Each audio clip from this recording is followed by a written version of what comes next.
Hey guys, what's going on? Chemistry here. Today I'm going through a little bit of plugin selection, sound choosing. This was a request on my channel. I'm leaving a moderator on there for about a week or so. I might extend the timeline to that, but as long as I can make a tutorial about any suggestion that you guys give me, it should be responded to pretty quickly since that suggestion was given yesterday. So anyway, so what we're going to be looking at is some plugins and just what's best for you. Now this is a little bit of a tough one because I don't know what genre you guys are producing with, but the plugins that you decide to work with are chosen based on the music that you want to make. So if you like, or you're a trance person and you want to be unique and not just use Nexus or something like that, because Nexus is a preset plugin and it's basically just a bank of just presets and you can't really do anything with it, and it's a horrible way of finding your own sound because there's no way to actually find your own sound. I think I would consider either using Synth 1 or Albino 3. There's a few other good ones, but those are the two I mainly use for trance in general. Now also remember, you don't need to have like 5 different plugins for the genre you want to make. Just figure out what is your most used style and try to find a plugin that fits well if you're with that style, and then get comfortable with that plugin. The better you know your equipment, the better you are at thinking of a melody or an instrument and then just making it. So alright, well, I'm going to first just look at 3xOSC. I'm going to get down to the basics with you guys here really quick, because every plugin comes with oscillators. If you want to make your own instrument, you're going to have to mess around with these oscillators. Now 3xOSC has 3 oscillators. In the name you can see 3x and 3 times oscillator. You have one right up here, you have another one down here in the middle, and another one over here. You can see that there's these a series of buttons for each oscillator, and those are wave shapes. Now the difference between them is like you can change the shape on one oscillator, and then oscillator 1 will be set to this shape. It's like a Z, and it's just like a saw. Now there are 2 other signs on your oscillator 2 and oscillator 3. Now if you had them all on saw, then you would have a super saw. Now obviously it doesn't sound that much different, and it usually sounds pretty crappy. These are 3 oscillators and there's not that much to do with them. You have these knobs here like fine tune. Fine tune is fine tuning, like a guitar. It's just kind of tuning it at a very, very slight amount. So we're kind of detuning it, but to a really small amount, and that kind of gives you a buzz. I detune oscillator 2 a little bit to the right and oscillator 3 a bit to the left there. And it gives you a bit of a buzz. Of course you have pans, so you could have oscillator 2 coming out from the right and oscillator 3 coming out to the left or something like that. You can adjust the volume, you can also adjust the pitch, which is the CRS, and it's like the octave, or well, not the octave, but just the pitch. Basically if you look on the top left there, you'll see that it's going from semitone 0, which is just stationary, and then it goes down -2 semitones. If you think about a keyboard, about -7 semitones is an octave, I think, or -8, I'm not sure.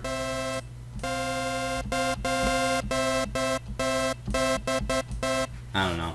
But anyway, you can make cool effects with 3xOSC, just like a lot of plugins, but you can also make lead basses, plucks, and all that stuff.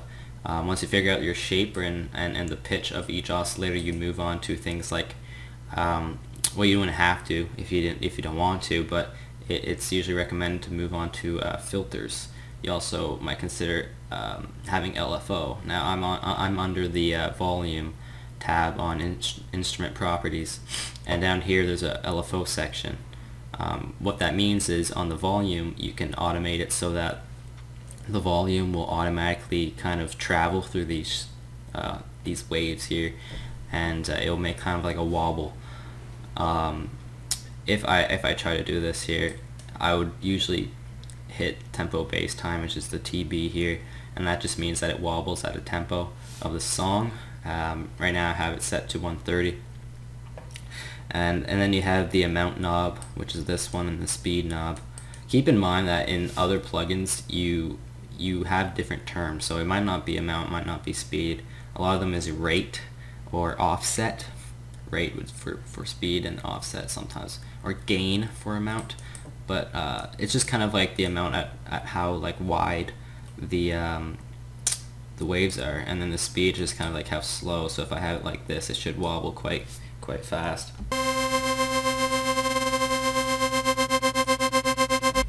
And basically all you're doing is automatically setting it so the volume is switching from kind of like unmute to mute, but not necessarily, because it's kind of like, it's like you're basically turning the volume knob left to right really fast. And you can do that to the cutoff and resolution. Resolution, that's not even what it is. Resonance. Why I thought it was resonance.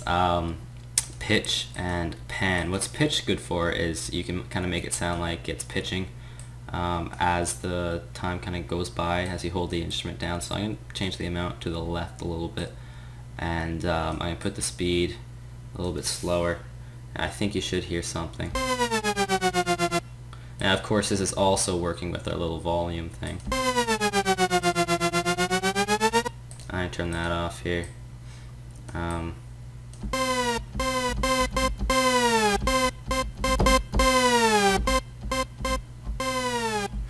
Stuff like that is used in hardstyle and other type of kind of break dance things, the pitch bend. But yeah, you can just automate it like that. Now that I got the basics out of the way, I'm just gonna go through some plugins, I guess.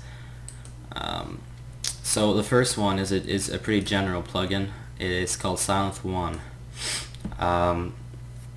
It is an analog plugin, basically just like 3x OSC, but there's a lot of built-in things. I can go to an init preset, and all it's going to be is just a saw. One saw, one voice, retrig on. Now, of course, you have an oscillator up here on the left, an oscillator up here on the right. If you hit part B, you'll have oscillator B1 and oscillator B2, and it makes 4 oscillators in total, but 3x OSC is 3 oscillators. So you get that extra oscillator in there, which sometimes it isn't even necessary. It's just that extra, option, I guess. So yeah, you got the same shapes that you would have in 3x OSC: the sine, saw, triangle, square, sometimes known as pulse, H pulse, Q pulse, and what is very unique to Synth is called the tri-saw. At least that's what they call it. It looks like this sort of square saw type hybrid. And a lot of these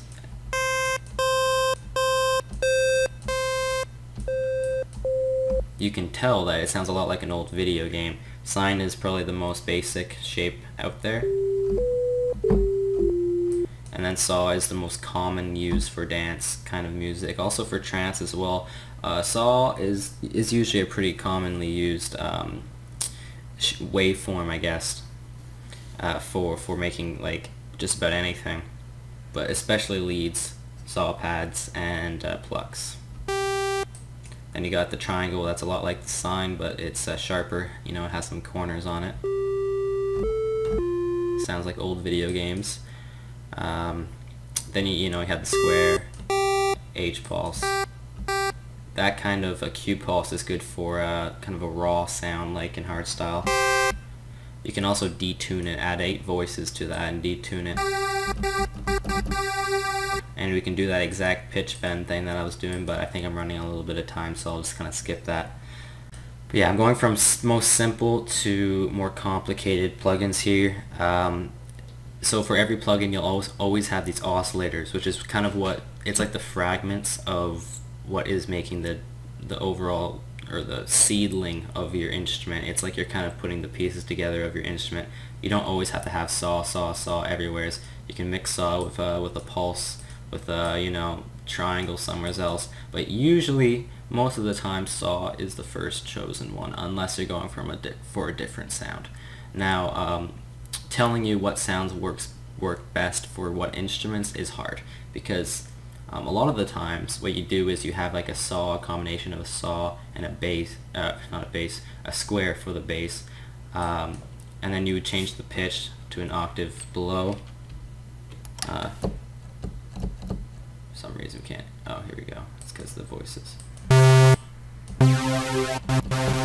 Now obviously that doesn't really sound much of a bass, but what usually happens is they have filters. Now there's built-in filters in Synth 1, just like in a lot of different plugins. And now it's on low pass, and what you can do is go into mod envelope 1 and have something happen on the cutoff. Now you can turn up the volume, just turning up the effect to 100%, and then you can change the cutoff value, like the decay, for example. And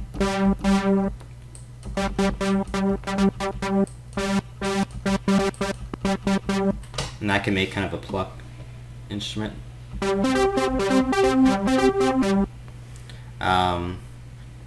But yeah, for basses, usually you would do something similar to that, but I won't get into it too much.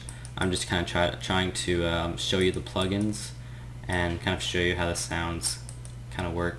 The next one we have, oh wait, before I should mention, trance is what I'm kind of going through first. And you guys know trance and techno and ambient music is what I'm going for first. I'll give you a skip annotation for like more electro, dubstep, and that sort of thing. So this is called Albino 3. It's a really good ambient kind of plugin. It's good for a lot of things actually, and especially uplifting. I just find it's a very smooth plugin. It gives you really nice kind of sounds. You'll get a lot of stuff that sounds like this, and it's not always the most appealing.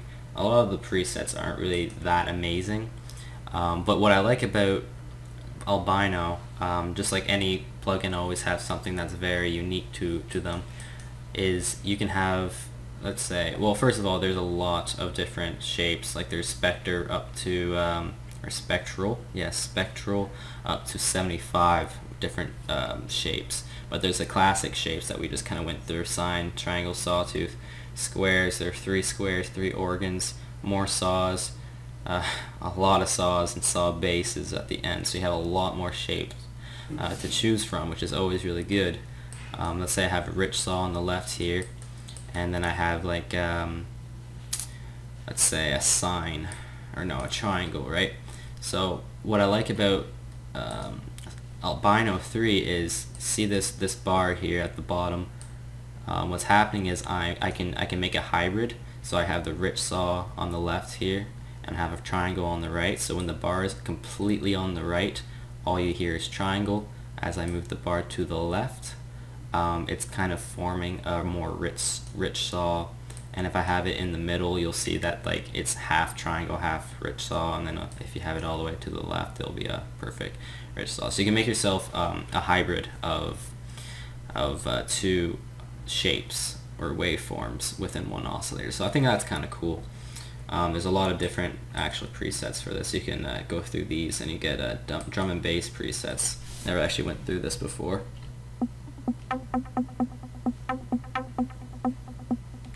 But yeah, those are just kind of presets. And what I like about this, rather than Nexus, if you don't like something or want to modify this, you totally can. Like you can, like the knobs are all there for you. Nexus 2 is a bunch of presets, and you really cannot do that. It's great for beginners because they kind of rip off instruments and presets from other professional artists, and I don't condone that by any means, but if you're producing and you're just beginning, it's very encouraging to already sound like someone that you've already heard before, or have the same kind of sound, at least to begin with. But just know if you're using Nexus, you're going to have to grow out of it at some point. And I'm just starting to kind of go through that right now. I'm kind of like a hybrid between Nexus and Synth 1 and some Albino. Now this is massive. For you dubstep electro fans, Massive is probably one of the better plugins for that. It has a huge amount of presets for to choose from, and I like their shape choices, their waveform selection, because you have all the basics here, and then you have analog electric type shapes, and then you have digital hybrids. Now digital hybrids are probably what you're looking for, especially if you want a mean wobble bass and have some nice wub-wubs. So let me see if I can find something. I mean, I haven't checked them all out because I don't usually make that genre. I just kind of have massive, just kind of like in case.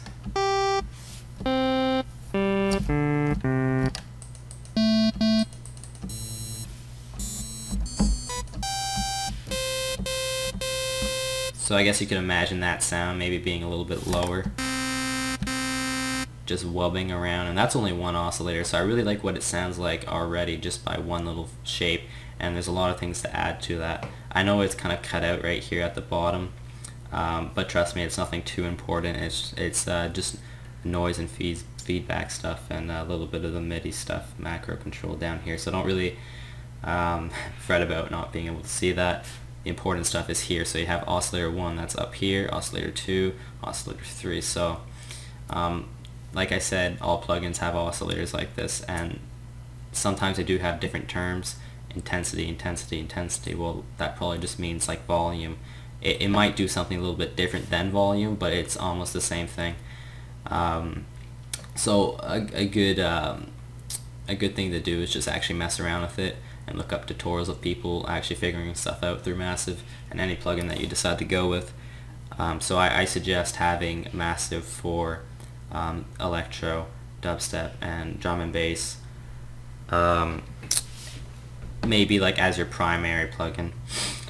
Hardstyle might actually work with this too, because like I said, there's some really like dirty sounds on this that you can make, and there's just a lot to choose from, and I mean, I'll be honest, I don't have much experience with Massive at all, but I can definitely say that it's a good plugin from what I saw.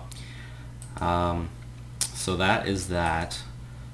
I also should probably tell you guys, for the people who may not have the money or the audacity to torrent anything, Toxic Biohazard is a pretty good plugin, I find. It comes with FL Studio 10, at least it should. I don't know if it's a demo or not, I think it might be. But what I like about Toxic Biohazard is that there is 6 oscillators, so there's one up here, and then one in the middle, and another one here, and then there's another set of 3 on the other side. And they have quite a bit of shapes as well. Not a huge amount, but I mean, sometimes it's not quite as necessary. And yeah, so what you want to do usually if you're starting off is just getting familiar with your plugin. Once you've chosen which one it probably would be best for your style of music. So that's why I'm just kind of going through them and just telling you like this is good for this, because I don't know exactly what you guys are making, and I also don't know like what you're looking for exactly. I don't even know myself how to make every type of sound. Making sounds consist of a lot of experimental hours and hours and hours, just getting familiar with the program until you know it so well that like you just know how to make anything. I know with Silent One I'm getting really familiar with that, and if I ever want to make, or if I ever have something in my mind that I want to make, I have about a 70% chance of getting close to what I want. I use Silent One a lot for hardstyle as well, because you can get a really good sound with that. Silent One is kind of all over the place, so it's a really good plugin to have if you're just general producer making a lot of different genres, and you know, not sure if you want to spend money on a shitload of different plugins. Massive is also a really good one, especially if you're ranging from, you know, electro dubstep to hardstyle, because there's a lot of options in Massive as well. I feel like I should probably be showing you another one, but I think I've gone through the majority. If anyone listens to UK hardcore, happy hardcore, Silent One is also really good for that. You can make some pretty generic super saws and things like that with what is it, Synth 1, but a lot of plugins are able to make those cheesy saws. Also, something you need to know for making sounds, it's not always just the bare oscillator shapes. A lot of it has to do with LFO and filters. Like, those are also necessities. The second thing is plugin effects. Now, Synth 1 comes with all these different, it's like built-in effects, I guess. You have distortion, phaser, chorus, EQ, delay, reverb, compressors. Now, these are basically the essentials to having your sound enhanced the way you like. Obviously, you don't have to use every single one of these, but it's a great way to enhance like your sound. Now, you don't need to use whatever Synth is giving you. You can just link the oscillator, whatever sound you've had, to the mixer and add in, like, fruity reverb or fruity compressor instead of just having it built in. But whatever you're comfortable with. But yeah, I think that pretty much covers it. Sound, instrument making. I can get into have a lead tutorial, bass tutorial, and all that stuff, but I'm just not the best at it yet, so that's why I'm kind of hesitating to make that tutorial, because obviously I'm not. I'm still getting into that myself, so I'm trying my best to provide useful information, but not crap information. Let's see. I figured out most of this stuff either on my own or through forums. A lot of times I'll just be curious and I'll search up best uplifting VST plugins, something like that. And a lot of forums will be really helpful and give you a lot of plugins to check out. Some of them are even free. But these four are definitely the top of the line ones for me, at least. There's also stuff like Zeta Plus. That's a lot like Toxic Biohazard. It has 6 oscillators, and it has a lot of choices. And I just don't think it looks that pretty, to be honest. But I think that doesn't really matter. I don't use it that often because I just find that I'm more comfortable. So whatever you're most comfortable with and is suitable for your genre is what you're looking for. Once you've established that you want to use this particular plugin, just stick with that one. Don't have to have 20 different plugins. Get as comfortable as you can. Look up tutorials on making certain leads or plucks or whatever on that specific plugin, and then just kind of learn from there. Like I said, experimental is probably the best way to learn, to be honest. And yeah, I think that's pretty much it. So I hope you guys enjoyed the tutorial. This was a requested tutorial on my channel, so if you guys want any more, or you want to see anything specific, just leave that on my channel. It will be on the top, I believe. There's no way you can miss it. Just post something, anything, and at least once it's there, I won't lose it, because there's a few guys that posted some pretty good suggestions for tutorials, but it just gets backed up in comments and stuff like that, so I kind of forget about them and that sort of thing. So I'm just trying to keep it on my channel for a little while, try to get as much ideas as possible, so that I can keep on uploading, respond. And yeah, so this was done or posted yesterday, and I think I'll upload this tomorrow, so 2 days ago, for you guys who's watching it on the day of the upload. And yeah, so I'll be sure to answer as soon as possible with a video to help you guys. If not, then I might do an individual thing. I'm sorry this video is running so long. I'll probably leave annotations as well for skip here or whatever. But yeah, that's pretty much it, guys. I hope you guys enjoyed the tutorial, and goodbye.